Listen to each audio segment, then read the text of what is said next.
Hola, ¿qué tal?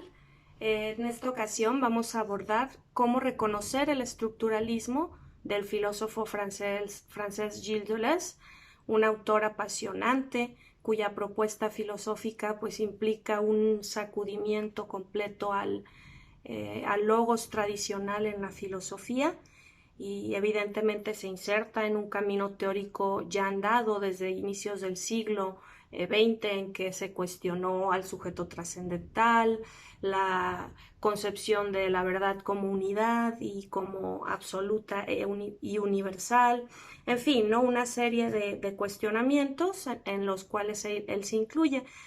Sin embargo, no vamos a relacionarnos en esta charla tanto con la filosofía deleuziana, sino específicamente con su concepción del estructuralismo.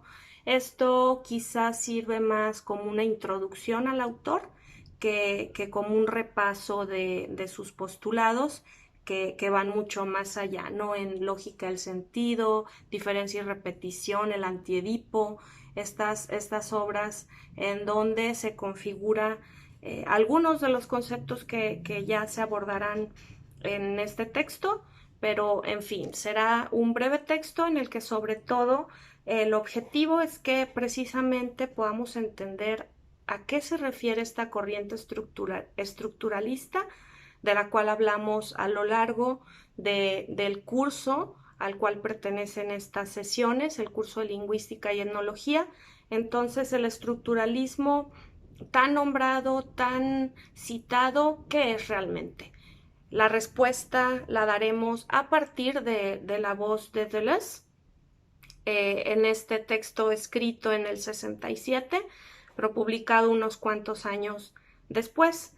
La reflexión de Deleuze se inserta para aclarar precisamente muchas confusiones que ya se daban en torno a esta corriente, metodología, en fin, ¿no? ¿Cómo calificar al estructuralismo?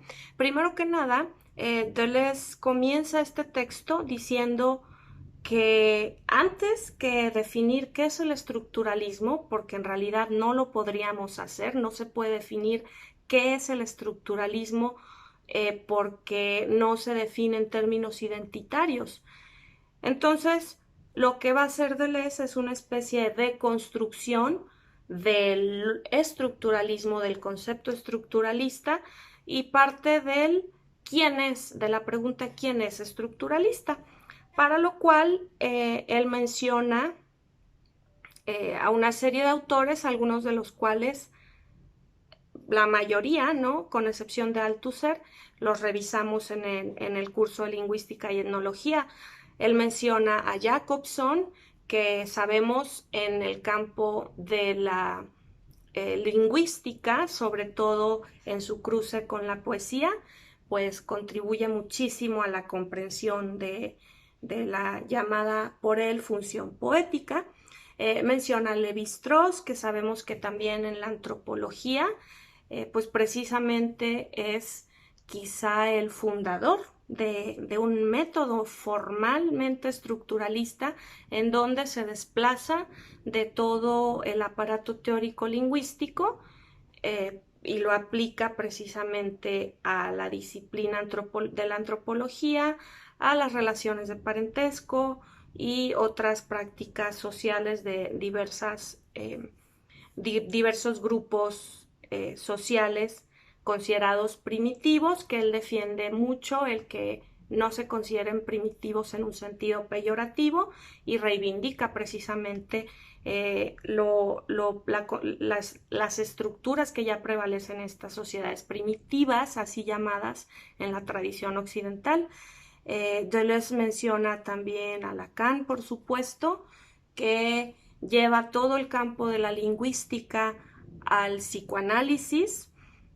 Menciona, por supuesto, a Foucault, quien va a reflexionar todo el aspecto de la estructura en relación al poder y a la incidencia de las estructuras en el sujeto, en el yo, ¿no? En la construcción del yo. Va a mencionar, por supuesto, a Althusser, que desde la fenomenología igualmente recoge elementos del marxismo y ofrece una visión, digamos, fenomenológica, vaya, de la concepción del ser. Menciona a Roland Barthes, que sabemos también es un gran teórico francés, que reflexionó en torno al sentido, en torno a cómo explota, ¿no?, en el sujeto el sentido.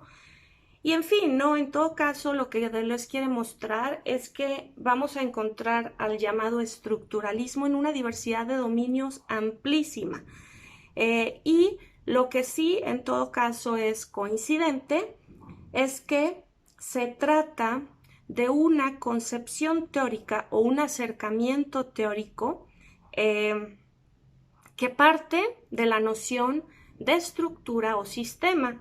El término estructura lo vamos a encontrar primero en Marx, aunque la propuesta, digamos, si bien influye a muchos de los filósofos en el siglo XX, pues Marx, digamos, evidentemente está teorizando el campo de la economía, pero esos aspectos se traducen a lo social y en última instancia también a lo individual, al sujeto que habita lo social. Entonces, de ahí viene el término estructura. Y en realidad, a pesar de que el estructuralismo encuentra su mayor pilar teórico en la lingüística, que así lo destaca también Deleuze, como ya lo hemos mencionado en otras discusiones, en la lingüística está pues este origen del estructuralismo, evidentemente en el curso de Lingüística General de Saussure. Sin embargo, a pesar de que la raíz realmente del estructuralismo está en la lingüística y no en el marxismo, se regresa al término estructura del marxismo, aunque Saussure utilizó el término sistema, pero a manera de una igualdad, digamos. Entonces, nada más hay que tener claro, digamos, ese uso de los términos y entender el uso de estructura para esta nueva propuesta teórica que tiene sus bases, sus características o bases que Deleuze va a delinear en este texto. Bien, entonces, si bien la lingüística es la disciplina que da origen al estructuralismo, no se trata meramente de un préstamo del aparato teórico. Esto lo hemos mencionado en el pasado y hay que insistir una y otra vez en ello. Como bien afirma Deleuze, más allá de que se trate del préstamo de un método, en realidad no hay otra estructura que la del lenguaje. No hay otra estructura que la del lenguaje. No que el lenguaje, digamos, sea lo que precede al sentido, en cierta forma evidentemente sí, pero lo que quiero decir es que más allá de que solo a través del lenguaje podamos comunicar el mundo y expresar el mundo y darle sentido al mundo, en realidad ese mundo no tiene un presentido en sí mismo, no lo hay, no lo existe. Toda la estructura que se da para darle un sentido al mundo, explicarlo, interpretarlo, parte de estructuras del lenguaje. Esto lo tenemos que tener muy, muy claro una y otra vez. Cito a Deleuze hablando al respecto. Dice, no se trata solo de instaurar métodos equivalentes a aquellos que, en principio, han sido fructíferos en el campo del análisis del lenguaje. En realidad, no hay estructura más que aquello que es lenguaje, aunque se trate de un lenguaje esotérico o incluso no verbal. No hay una estructura del inconsciente más que en la medida en que el inconsciente habla y es lenguaje. No hay estructura de los cuerpos sino en la medida en que suponemos que los cuerpos hablan el lenguaje de los síntomas. Las propias cosas tienen una estructura en la medida en que mantienen un discurso silencioso, un lenguaje de los signos. Esto es bastante bello porque precisamente nos dice cómo en realidad el lenguaje preexiste, ya está ahí en las cosas, porque esas cosas se organizan en el mundo a partir de las estructuras del lenguaje. Entonces hablan un lenguaje silencioso de cierta forma, como dice Deleuze. Sí, y bien, entonces, dicho esto, tengamos pues bien claro que habrá ciertos criterios para reconocer al estructuralismo según Deleuze. 1, lo simbólico. 2, el criterio de localización o posición. 3, el criterio de lo diferenciar y lo singular. 4, el criterio de lo diferenciante, la diferenciación. 5, el criterio de serialidad. 6, el criterio de la casilla vacía. Y 7, el criterio del sujeto a la práctica. Vamos a acercarnos a cada uno de ellos tratando de esclarecer los principales elementos que nos van a hacer reconocer al estructuralismo, ahí donde se nos revele o ahí donde creamos que es pertinente aplicarlo.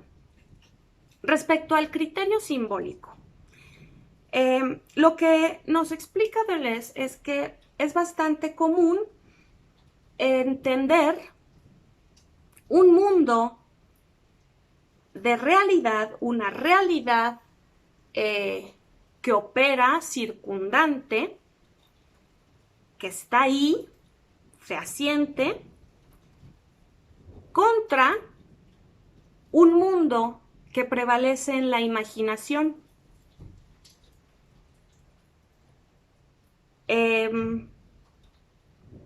Incluso Freud, destaca Deleuze, pensó en organizar así justamente el mundo y la subjetividad.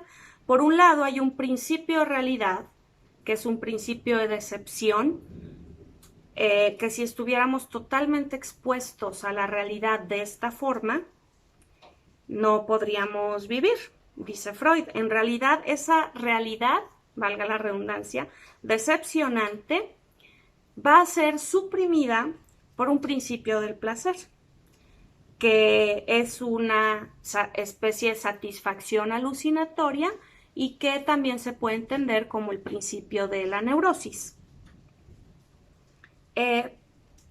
Sin embargo, no vio Freud y no se considera, cuando solo se piensa en lo real y lo imaginario, lo que está en la cabeza, en la mente y lo que es factible en la realidad y es tangible en la realidad.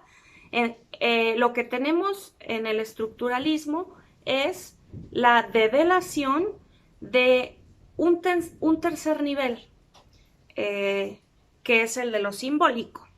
Ese tercer orden precisamente se va a embonar a lo real y a lo imaginario y va a formar una tríada inseparable. En realidad, lo simbólico es lo más profundo de la significación, nos dice Deleuze. ¿A qué se refiere con esto? En la página 2 del texto que compartí con ustedes, alumnos, en la página 2 dice Deleuze: lo simbólico como elemento de la estructura es el principio de una génesis. La estructura se encarna en las realidades y las imágenes de acuerdo con series determinables. Es más, constituye tales series al encarnarse en ellas, pero no deriva de ellas, pues es más profundo, es el subsuelo de todas las tierras de la realidad y de todos los cielos de la imaginación. Lo real, lo imaginario y lo simbólico se entrelazan y son inseparables. Lacan incluso proponía lo que él llamó el nudo Borromeo, que se dispone a la manera del diagrama de Venn como 3 círculos que se entrelazan en un punto. Y ese elemento de cruce, ese centro en donde convergen precisamente los tres niveles, real, imaginario y simbólico, constituye la experiencia humana. Estamos precisamente trabados en esos tres dominios, no se pueden entender separadamente.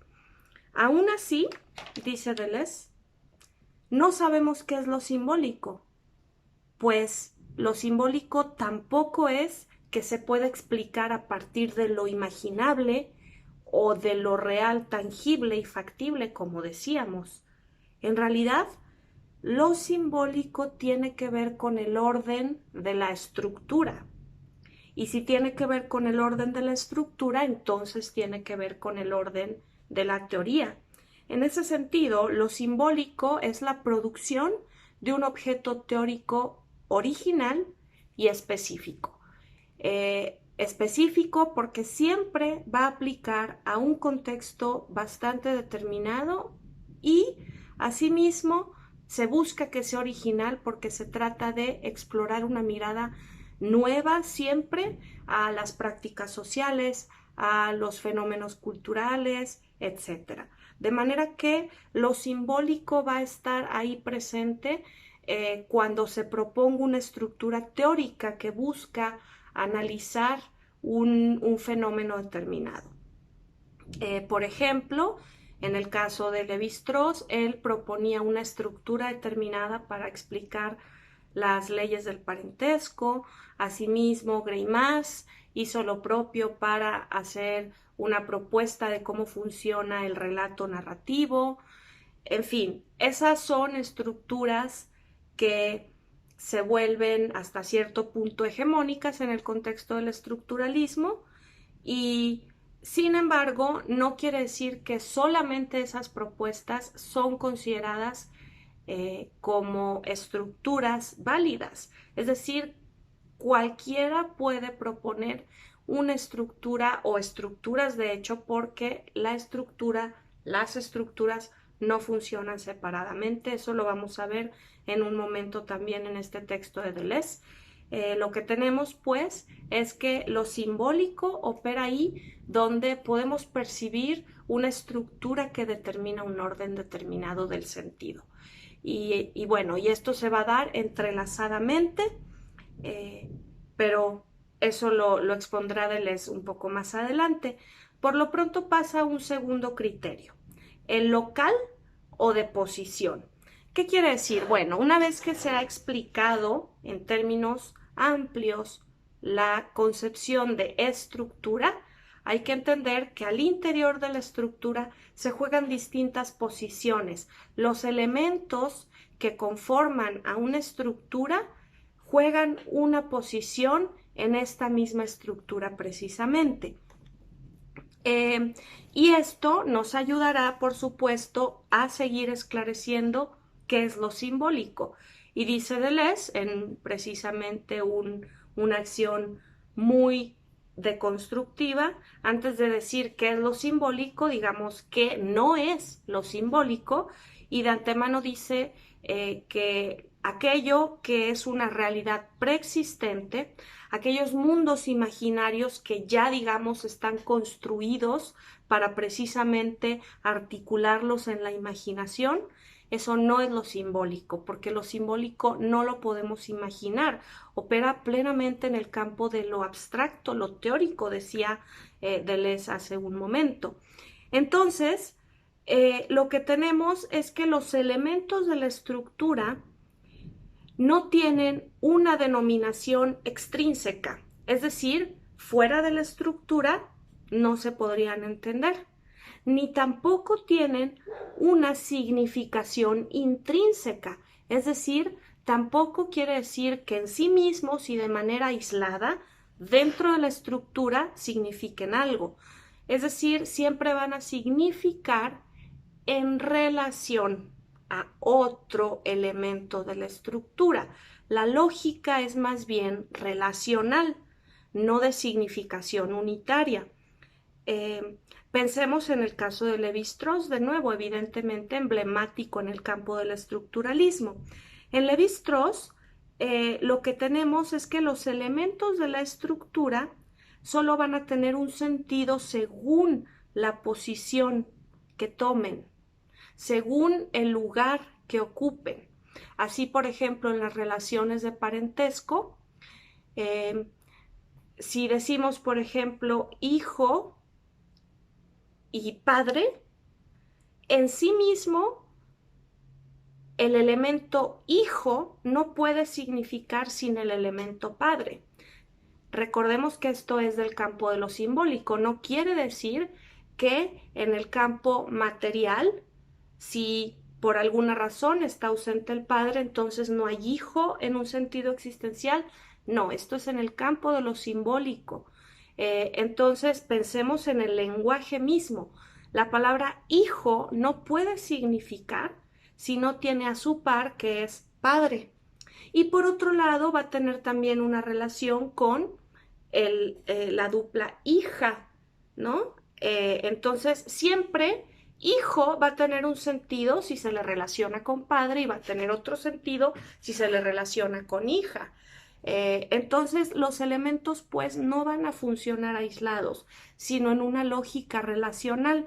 Y esto, vamos a insistir una y otra vez, es en el campo de lo simbólico. Pensemos en el sentido del lenguaje mismo. Las palabras van a tener una lógica de significación diferencial. Esto ya lo había dicho Saussure.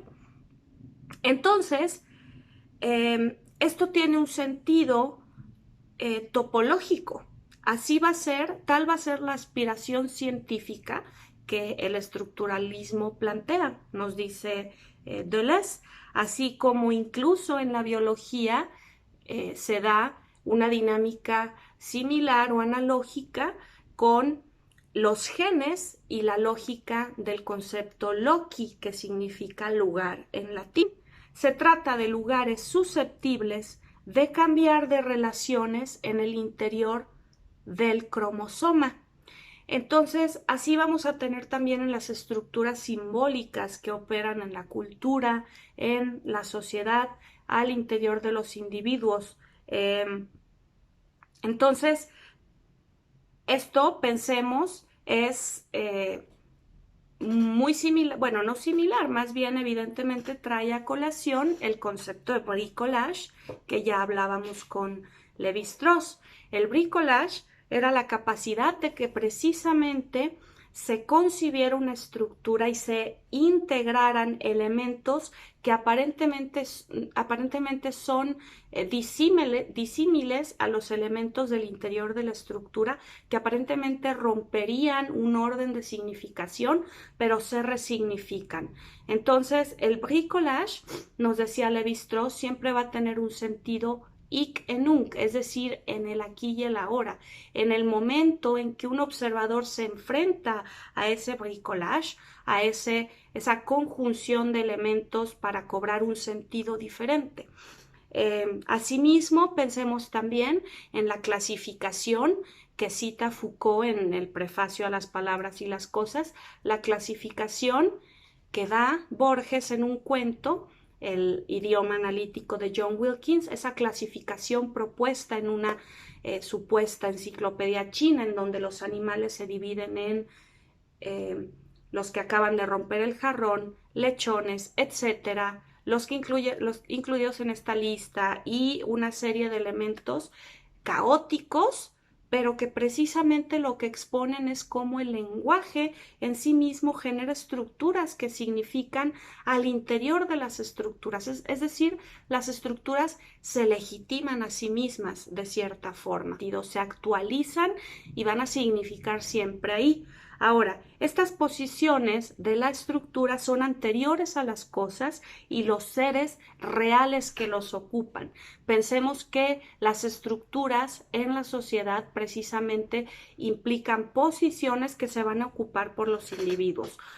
Los sujetos nacemos, aprendemos el lenguaje, ingresamos al lenguaje y a partir de ahí, desde nuestro nacimiento, nos decía Lacan, recuérdenlo, tenemos un lugar que ocupamos en las diversas estructuras simbólicas.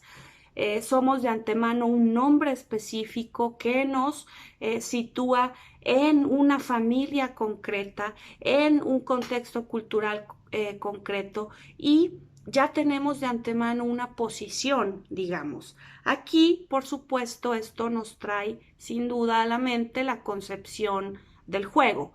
El juego y en específico Deleuze propone la idea de arrojar los dados, ¿no? Que la estructura es como arrojar los dados porque en cada ocasión se va a generar un sentido distinto. Ahora bien, sin duda, culturalmente existen estas estructuras preconcebidas, estas reglas del juego específicas en donde los sujetos nacemos e ingresamos a esas reglas que ya están dadas de antemano. Un sujeto no se forja, digamos, su estructura de manera soberana, está ya metido en una serie de estructuras que determinan sus pasos de vida, digamos. Entonces, de nuevo decimos que la ambición científica del estructuralismo es topológica y relacional en este sentido, porque así es como funciona. Y sin embargo, aquí lo que tenemos es que el sinsentido del lenguaje, porque el lenguaje en sí mismo y aislado no puede tener un sentido, sino cuando se genera un entramado estructural que da una significación. Ese sinsentido que precede al sentido, dice Deleuze, lo posibilita a sí mismo. Esto lo cita en la página 3. Cito: hay un profundo sinsentido del sentido, del cual procede el sentido mismo, y no porque de este modo retornemos, a lo que se llamó filosofía del absurdo. Para la filosofía del absurdo, el sentido está esencialmente ausente. Para el estructuralismo, al contrario. Siempre hay demasiado sentido, una superproducción o sobredeterminación del sentido, siempre excesivamente producido por la combinación de lugares de la estructura. El sinsentido no es en absoluto lo absurdo o lo contrario del sentido, sino aquello que le confiere valor y lo produce, haciéndole circular a través de la estructura. Fin de la cita. Bien, entonces lo que tenemos aquí pues es que básicamente la estructura funciona mediante posiciones o locaciones que preexisten al sujeto. El sujeto va a ingresar a ella, el sujeto y digamos los entes, ¿no? Las cosas de la materialidad, de la realidad, ingresan a esas estructuras que existen culturalmente. Esas estructuras, algunas son rígidas, otras son más maleables y estamos en una constante negociación de esas posiciones y esas lógicas relacionales al interior de las estructuras, muchas veces sin darnos siquiera cuenta. Lo que tenemos a partir de ello, y por esto Deleuze y otros filósofos como Foucault fueron juzgados como antihumanistas, lo que tenemos es que en este sentido, al pensar el dominio de lo simbólico, resulta que el hombre como concepto en realidad no es sino precisamente eso, es una categoría que implica una posición en la estructura. No existe en un sentido metafísico esencial el hombre, el humano, incluso, ¿no? Pensándolo en términos un poco más equitativos, en términos de género. ¿Qué es lo humano? Es una categoría de lo simbólico, del campo de lo simbólico.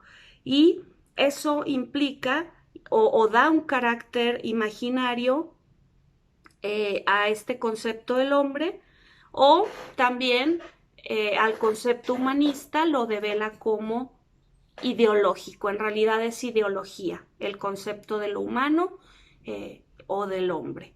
Esto evidentemente pues también tiene un gran potencial, la de construir ese concepto y precisamente marchar adelante y no quedarnos con esa categoría rígida que venimos arrastrando de de la época clásica, Renacimiento, Barroco a la fecha, ¿no? Sino dar un viraje y pensar también en formas desde la diferencia, aunque eso es otro aspecto que no trataremos ahora. Continuemos con el tercer criterio del estructuralismo, lo diferencial y lo singular. Deleuze apunta a que el fonema es la unidad mínima capaz de aportar sentido, tal como lo habíamos dicho también a partir de la lingüística. Y si pensamos precisamente en los fonemas, él quiere precisamente a partir de ellos evidenciar a qué se refiere esto de lo diferencial y lo singular. Resulta que los fonemas funcionan relacionándose entre sí. Así, por ejemplo, dos palabras que pueden ser muy similares, pero que cambian solamente por un fonema. Precisamente el fonema aislado no significa nada, sino insertado en el conjunto de fonemas que conforman a una palabra. Deleuze da el ejemplo de billard, con B grande, que en francés significa billar, el juego, y con P, pillard, que significa bandido. Precisamente con este ejemplo, Deleuze nos quiere mostrar que el fonema, si bien puede tener un sentido en lo aislado, en realidad va a activarse en lo diferencial al relacionarse con el resto de fonemas de esa palabra.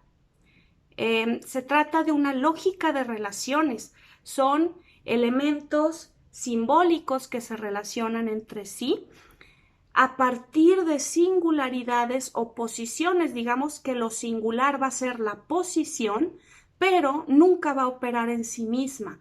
La posición, ese elemento singular, ya decíamos, necesita establecer una relación diferencial con otro elemento, con otros elementos singulares, y entonces ahí emerge lo diferencial. Al interior de la estructura, lo singular se actualiza en lo diferencial al relacionarse entre sí los elementos.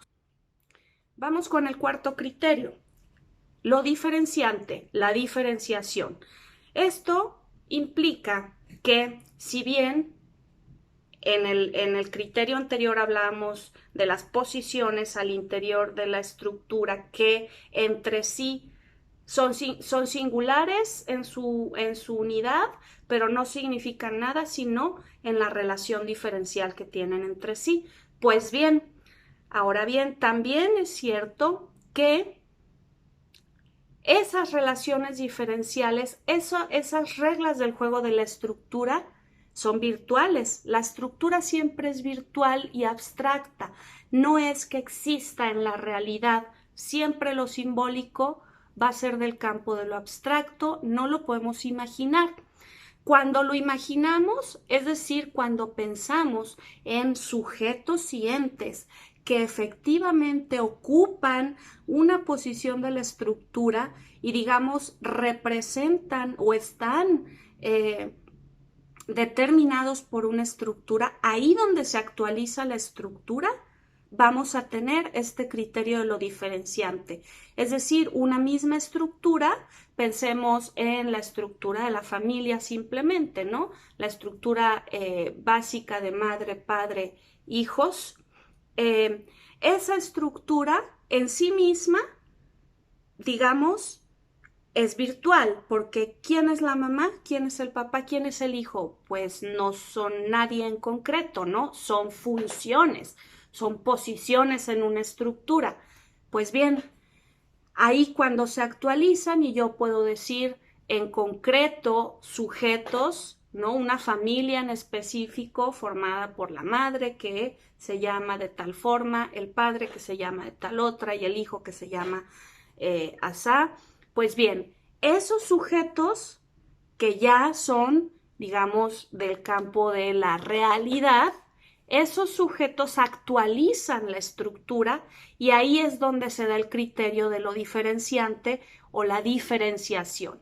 cada vez la estructura va a ser otra, una distinta, aunque, digamos, en lo abstracto siga operando la funcionalidad básica de una cierta lógica diferencial específica con una serie de posiciones al interior de la estructura, ¿de acuerdo? Entonces, lo diferenciante se refiere precisamente a ello, a la actualización en la realidad de lo virtual de la estructura. El quinto criterio, serial. En este caso, de lo que se trata es de entender que no existen estructuras aisladas. No es que podamos pensar la estructura de la familia y con ello tratar de proponer un análisis, porque en realidad esa estructura se queda corta y necesita otras estructuras con las cuales también está trabada, digamos, o dialoga, o en fin, o más precisamente como lo plantea Deleuze, con las cuales establece una serie. Entonces, todas estas relaciones diferenciales precisamente van a estar organizadas en una estructura y asimismo se van a relacionar con otra estructura, con otra serie, de manera que vamos a tener una serie de series de elementos de distintas estructuras que van a estar conectados entre sí. Nunca la estructura actuará sola, aislada. De esa forma sucede, nos indica Deleuze, con el totemismo que planteó Lévi-Strauss. Cito a Deleuze. Cuando Lévi-Strauss renueva el estudio del totemismo, muestra hasta qué punto comprendemos mal este fenómeno cuando lo interpretamos en los términos de la imaginación, porque imaginariamente, según las leyes de la imaginación, el totemismo se concibe necesariamente como la operación mediante la cual un hombre o un grupo se identifican con un animal. Pero simbólicamente se trata de otra cosa, no ya la identificación imaginaria de un término con otro, sino la homología estructural entre dos series de términos. Por una parte, una serie de especies animales tomadas como elementos de relaciones diferenciales. Por otra parte, una serie de posiciones sociales consideradas ellas mismas simbólicamente en sus propias relaciones. La confrontación tiene lugar entre estos dos sistemas de diferencias, entre estas dos series de elementos y relaciones. De manera que lo que tenemos con el totemismo propuesto por Lévi-Strauss es que los animales que representan a cada individuo, por un lado, se toman de un catálogo, digamos, de una estructura simplemente de animales que digamos, están presentes en una determinada cultura, pero por otro lado la simbolización que tienen esos animales en relación al papel o la posición que cada individuo juega en la sociedad. Entonces hay una doble serie estructural que se hermana en el caso del totemismo. Y la búsqueda con este criterio serial es precisamente identificar las diversas estructuras que pueden operar en un determinado fenómeno cultural, social, etc. Sexto criterio, la casilla vacía. Este es quizá el elemento que ligeramente parece desplazar al estructuralismo hacia una concepción más bien postestructuralista. Y que asimismo conecta de lleno toda la propuesta estructural con el pensamiento específicamente de Deleuze. La casilla vacía. Bien, se trata de una posición de la estructura que ordena la estructura. Esa es la casilla vacía, pero que además se desplaza, porque como precisamente la singularidad en sí misma en la estructura no significa nada, esa casilla siempre va a estar vacía porque se va a ocupar y se va a actualizar según el criterio de lo diferenciante con sujetos o entes de la realidad en cada ocasión y ordena el sentido. En este caso, vamos a tener que se trata de un elemento que circula en las series. Se trata de un objeto X, objeto del deseo, que, por ejemplo, puede ser identificado también con el concepto del falo lacaniano, que recordemos no se trata del órgano masculino, sino del significante primordial que ordena el sentido. Bien, en la página 10 podemos observar una explicación a la casilla vacía en relación al concepto del falo lacaniano. Dice Deleuze: consideremos la respuesta psicoanalítica de Lacan. El objeto X se determina como falo, pero ese falo no es el órgano real, ni tampoco la serie de imágenes asociadas o asociables a él. Es el falo simbólico. Sin embargo, se trata de sexualidad y no de otra cosa. Pero el falo no aparece como un dato sexual o como la determinación empírica de uno de los sexos, sino como el órgano simbólico que funda la sexualidad entera como sistema o estructura, y en relación al cual se distribuyen los lugares que ocupan variablemente varones y mujeres, así como las series de imágenes y de realidades. Padre, madre, etc., son elementos simbólicos tomados en relaciones diferenciales, pero el falo es algo distinto. Es el objeto X que determina el lugar relativo de los elementos y el valor variable de las relaciones, lo que hace la sexualidad entera una estructura. Fin de la cita. Bien, este es una explicación de elementos que no habíamos revisado de Lacan, porque nos habla del objeto X. El objeto X es ese objeto del deseo que incluso Lacan llamará el objeto A, ese objeto del deseo, eso que busca el ser humano perpetuamente y que nunca podrá encontrar, y por lo tanto el deseo nunca puede colmarse en este sentido. Ese objeto del deseo se estructura desde el orden del falo. Entonces, el falo es el significante primordial que ordena todas las relaciones de la sexualidad y más aún todas las relaciones del deseo. Eso de ahí deriva que hablemos de falocentrismo. También en el caso de Foucault vamos a tener un ejemplo claro si pensamos en las meninas que el autor describe al inicio de Las palabras y las cosas, y nos hace ver cómo la posición del espectador, nosotros que nos situamos fuera del cuadro y lo observamos, esa posición va a ser una especie de casilla vacía, porque reordena el sentido de todos los elementos que se juegan en el cuadro. Por un lado, si somos el espectador, funciona de cierta forma el cuadro, pero asimismo como espectador vamos a estar ocupando el lugar de los reyes que están siendo retratados y que se observan al fondo del cuadro. En fin, es un desplazamiento de la mirada que reordena la significación del cuadro según lo propone Foucault.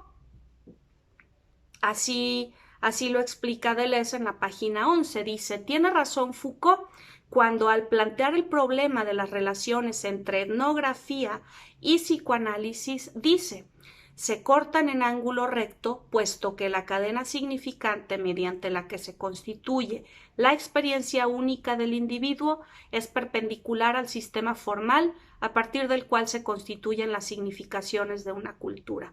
En cada instante, la estructura propia de la experiencia individual encuentra en los sistemas de la sociedad cierto número de opciones posibles y de posibilidades excluidas, y a la inversa, las estructuras sociales encuentran en cada uno de sus puntos de bifurcación un cierto número de individuos posibles y otros que no lo son.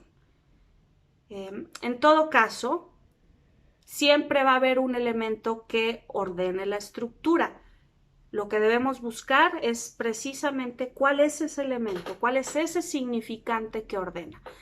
Precisamente en las sociedades occidentales hablamos de que prevalece un falocentrismo o un logocentrismo en términos filosóficos apabullante, y a pesar de que ya por más de un siglo han surgido propuestas para resignificar y para replantear un sujeto del lenguaje, una verdad, una epistemología histórica construida en cada época, pues sin duda, de manera generalizada, todavía parece haber escepticismo al respecto. En todo caso, pues son posturas frente a la realidad, y aquí lo que tenemos es la mirada que propone el estructuralismo. Es bastante enriquecedor aplicar estas teorías porque esclarece la misma realidad, ¿no? Podemos lograr ver cómo es que operan ciertas prácticas culturales y diversos fenómenos sociales a partir de esta mirada estructuralista. El estructuralismo, sin embargo, no se puede plantear como una teoría concreta. Quizá como lo decía Kristeva con respecto a la semiótica, si recordamos la sesión relativa a ello, que decía precisamente, la semiótica no es una ciencia porque no está planteada como una teoría dada, sino que es la capacidad de en cada momento proponer un sistema de significación que aplique a determinado campo. Aquí tenemos, por supuesto, esa misma mirada. Kristeva no es lejana al pensamiento estructuralista y su propuesta semiótica desde ahí se sitúa, por supuesto. En fin, en todo caso, el estructuralismo nos sigue marcando, y a pesar de que hay una corriente, de que hay, digamos, un posterior camino postestructuralista que parece despegarse de la rigidez en que se planteaban ciertas estructuras, a veces como universales y demás. Bueno, lo cierto es que el postestructuralismo parte del estructuralismo y encuentra en él sus bases para emigrar a otros lugares y a otras discusiones teóricas que quizá en otro momento discutiremos. Mientras tanto, les agradezco la atención. Espero haya sido clara esta explicación. Muchas gracias.